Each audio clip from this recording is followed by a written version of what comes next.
Adriano Diogo, seja bem-vindo. Obrigado, viu, por você colocar aí no celular para a gente não ter nenhum risco hoje, porque a gente quer te ouvir com muita atenção, meu querido Adriano Diogo. E como transcorreu aqui até aqui o 11 News, eu pedi para o Roberto Tardelli, para o Jefferson Miola, para eles falarem um pouco, e o Tardelli deu um depoimento tocante, né? Ele viveu ali também as agruras da ditadura militar. Agora, você é uma das figuras mais emblemáticas da nossa história, referência absoluta, porque você foi perseguido pessoalmente pelo Ustra, né? Dentre outras tantas coisas. Eu vou te passar a palavra, Diogo, para você fazer um preâmbulo aqui. Nós vamos falar da ditadura e queria falar um pouquinho também da sua experiência. Vamos lembrar algumas coisas aqui para que a gente não esqueça jamais. Eu estou assistindo o programa desde o início. Eu vi o Tardelli inteirinho e o Miola. Só queria te pedir uma coisa que me ajuda a continuar vivendo e lutando. Se você puder pôr a minha assinatura digital da minha rede Instagram e pedir para as pessoas que estão assistindo durante o programa irem acessando a minha página e estimulando a existência da minha página no Instagram. Então, peraí, deixa eu fazer o negócio direito aqui. Pessoal, aqui, @AdrianoDiogoPT, ele está no Instagram, você pode seguir o Diogo no Instagram, recomendo, importante a gente ter essa conexão com o Adriano Diogo. Também está no Twitter, né, Diogo? Com essa Sim. mesma bandeira. No Facebook também. Onde mais? No TikTok, TikTok. Esse é o Diogo. Esse é o Diogo. E aproveito para pedir também para vocês darem o like aqui. Estamos com uma audiência fantástica. E também se inscreverem no canal. Por favor, a gente fica muito agradecido e muito orgulhoso e honrados com a presença de vocês. Diogo, portanto, está aqui na tela. Vou deixar aqui, não vou tirar mais.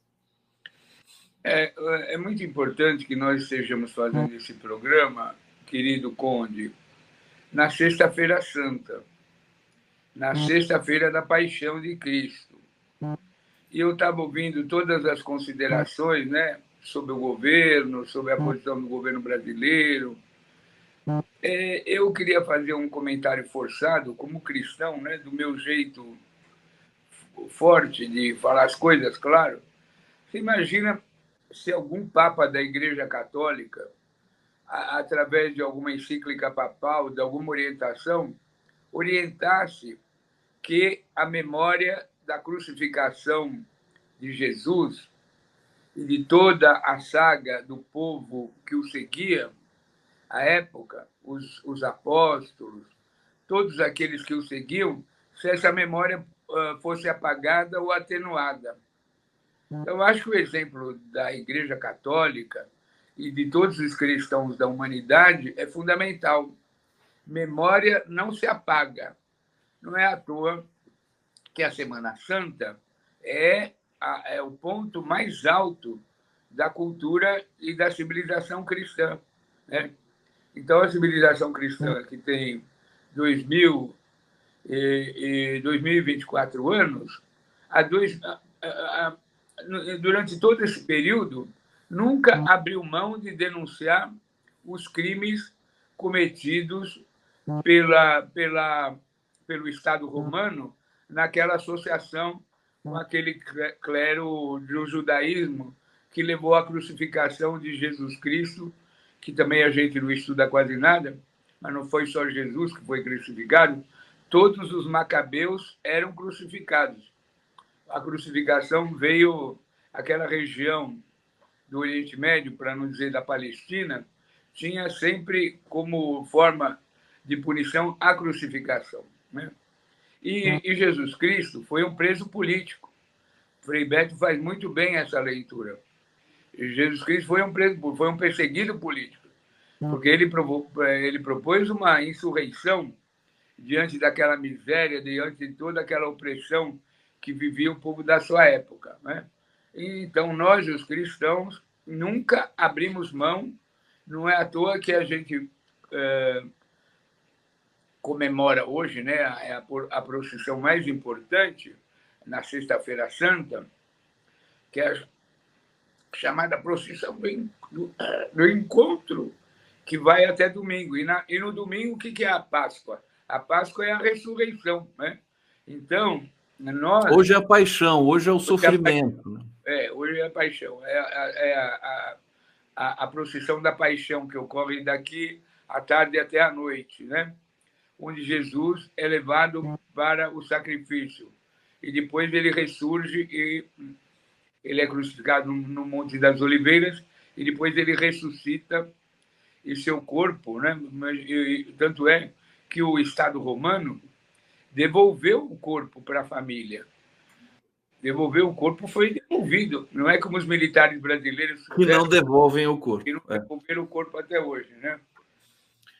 Que história, que lindo você falar disso, Diogo. Eu percebo que você tem mais a dizer sobre essa dimensão, mas eu aproveito para pedir para você destacar aqui também a sua relação com a religião, porque você, primeiro, você é muito amigo do padre Júlio Lancelotti, e você tem todo esse percurso também de ativismo por São Paulo, desde o período terrível lá da ditadura.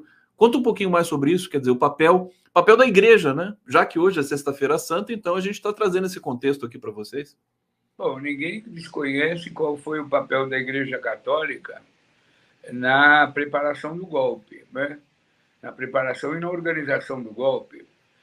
À época veio até um missionário irlandês católico, Patrick Peyton, que ele fazia comícios enormes que antecederam o golpe, falando que o Brasil estava indo para as garras do comunismo, quando o João Goulart ascende à presidência da República. E não é à toa que a Marcha com Deus pela Família e pela Propriedade, organizada aqui em São Paulo por Adhemar de Barros e a sua esposa, Leonor Mendes Barros, e toda essa direita da USP aí, toda essa direita ademarista, né? Lembrar esse pessoal que fazia parte da direção da Faculdade de Direito da USP, que depois ascendeu aos cargos maiores da República no Ministério da Justiça, que fizeram o ato. Então, esse núcleo duro de São Paulo, católico, preparou o golpe. No Rio de Janeiro, Lacerda, também puxando pela religião, Sandra Cavalcante, todo aquele grupo do Rio de Janeiro puxava pela religião e pela religião católica. Então, o golpe, e grande parte dos cardeais, dos bispos, eram totalmente favoráveis ao golpe. E a Igreja Católica fez a base ideológica e para aquele, assim houvesse, né, aquelas organizações de direita. O Jefferson Miola estava falando daquela triste participação do Supremo declarando a vacância de João Goulart, o presidente, porque o golpe de 64 ele começou a ser dado, começou a ser preparado no Brasil em 1962. Por quê? O Brasil elegeu para presidente da República Jânio Quadros. Naquela época, o presidente e o vice eram eleitos separados. João Goulart era da chapa cuja presidência era encabeçada pelo general Lott, e Jânio Quadros, um político populista, sem vergonha, vagabundo aqui de São Paulo, foi eleito presidente da República comendo sanduíche de mortadela, aquela coisa toda ridícula. Mas ele havia sido governador do Estado. Então, eram duas forças de direita que disputavam o Estado de São Paulo, os ademaristas e os janistas.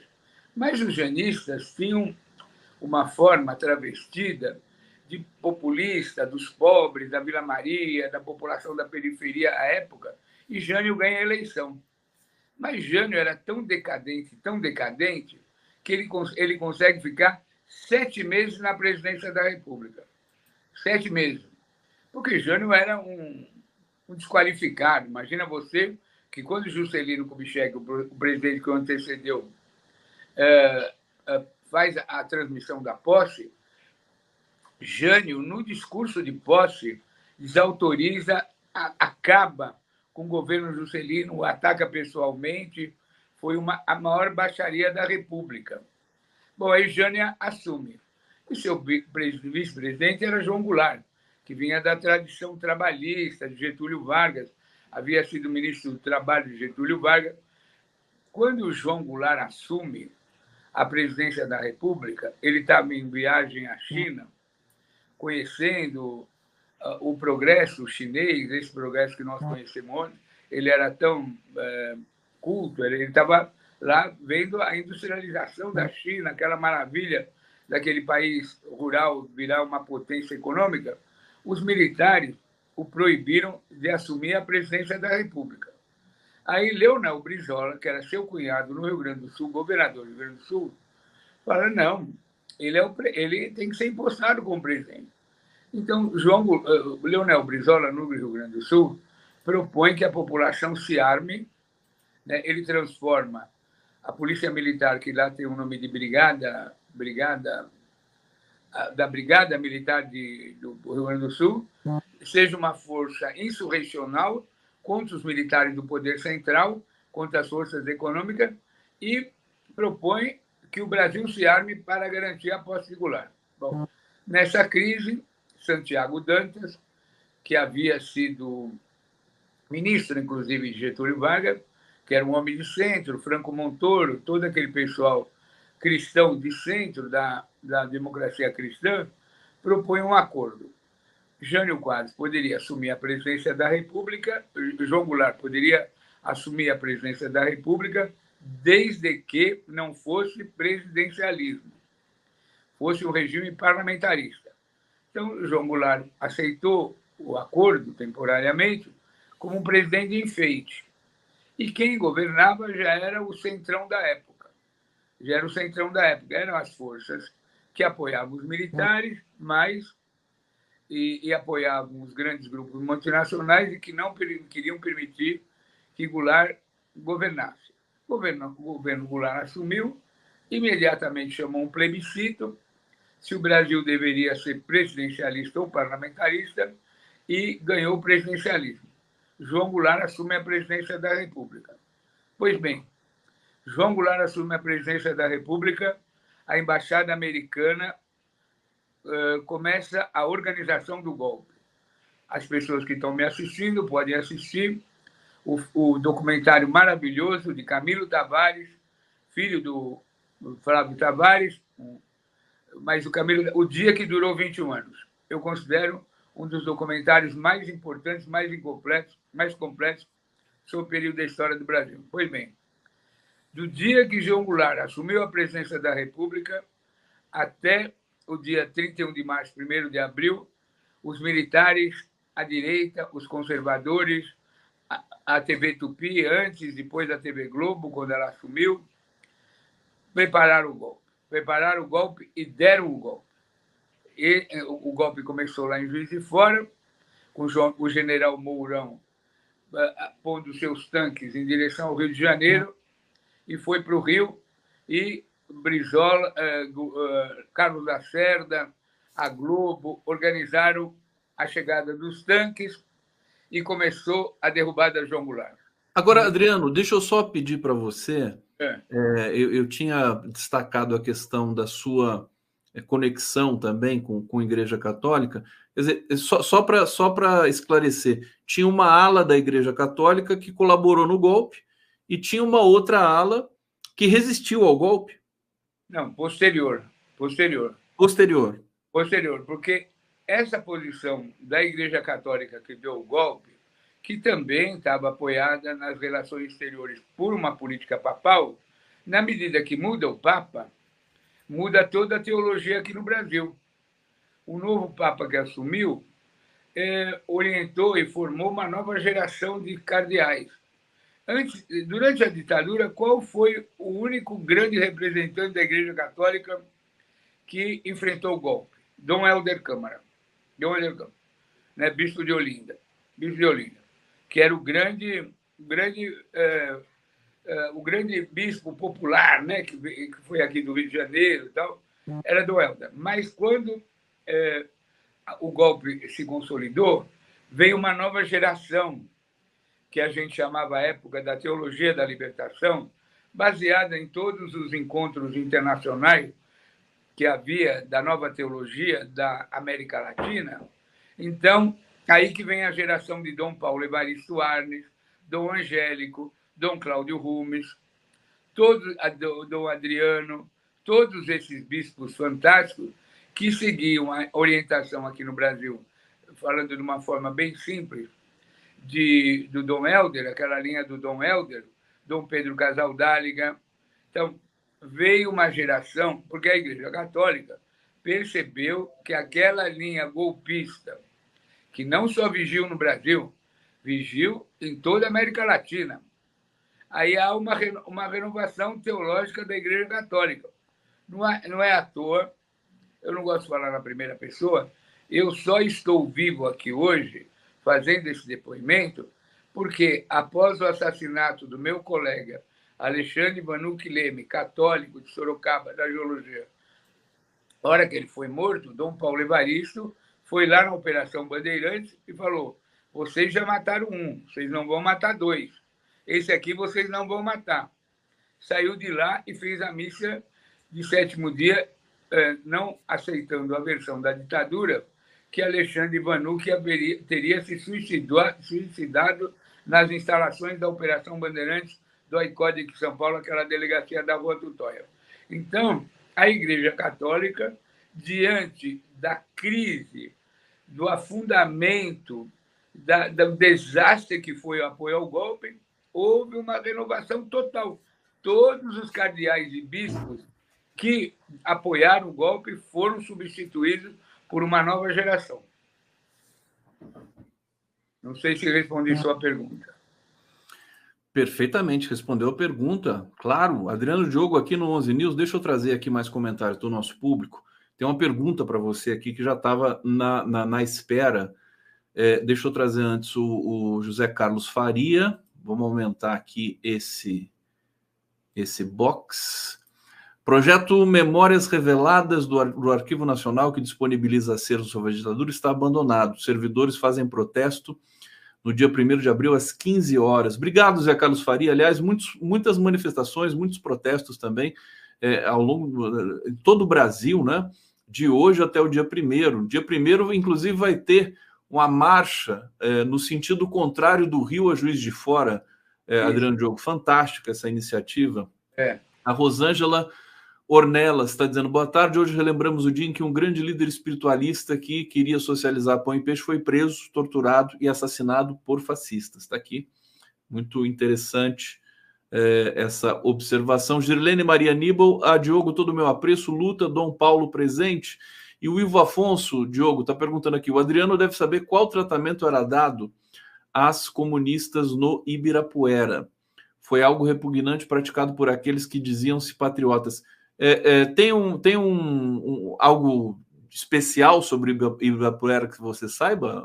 Não, Ibirapuera é que, como as pessoas no Brasil, é a delegacia da Rua Tutóia,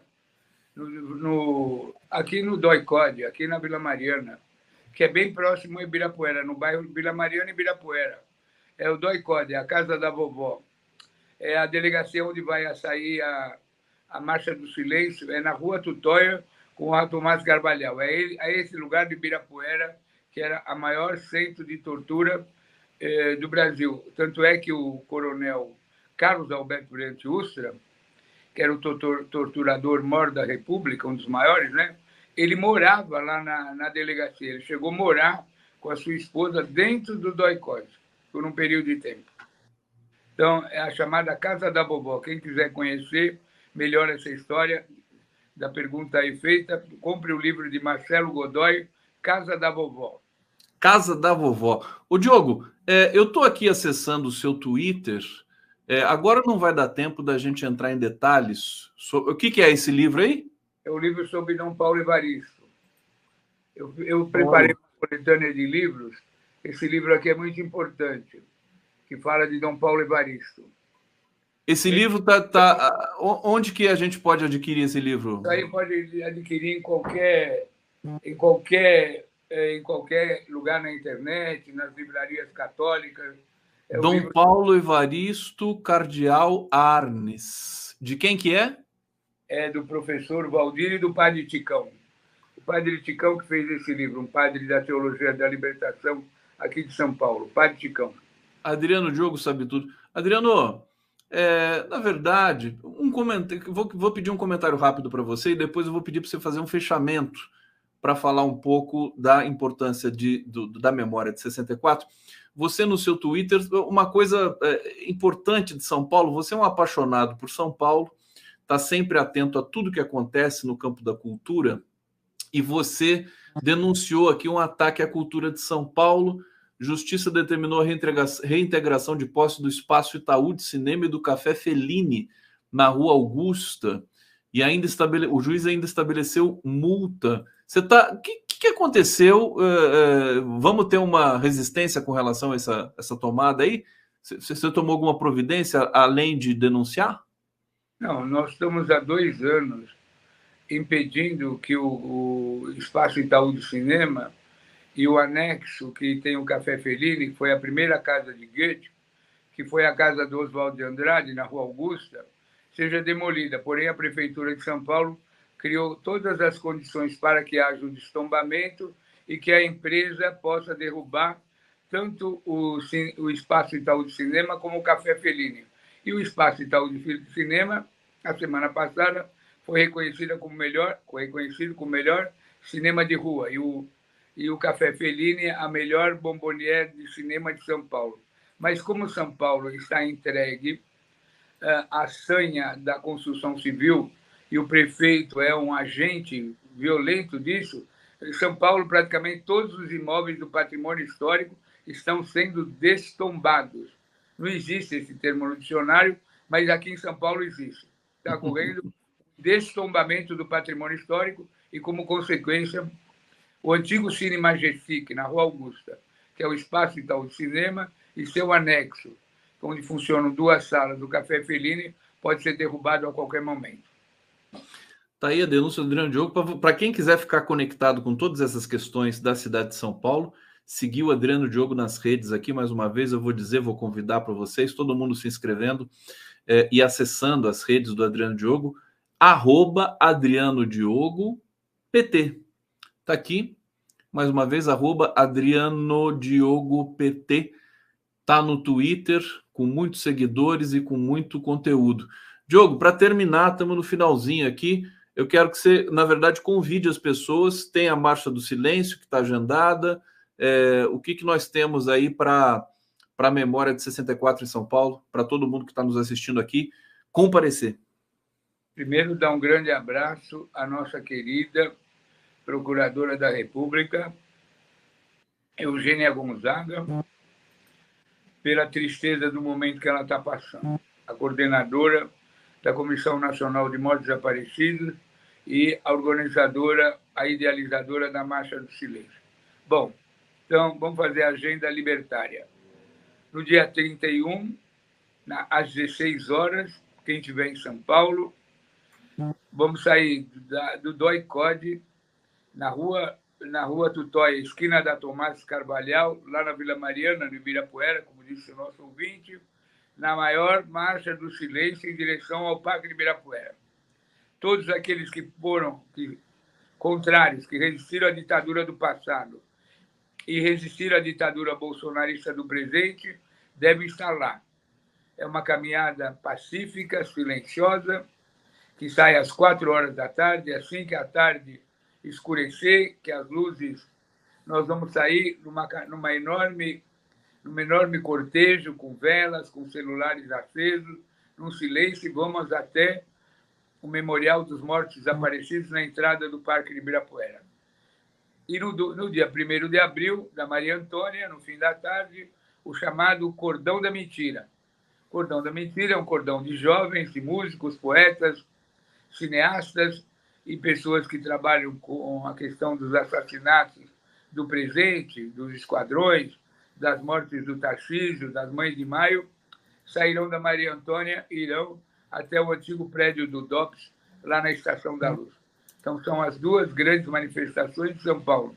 A Caminhada do Silêncio, no dia 31, às 16 horas, e o Cordão da Mentira, que sairá pela manhã da Rua Maria Antônia, na Faculdade de Filosofia, no Instituto Maria Antônia, em direção ao DOPS. Gente, chegamos ao fim do nosso 11 News aqui, uma edição muito especial, sabia que ia ser muito especial nessa sexta-feira, por várias razões, por razões que transcendem a nossa compreensão.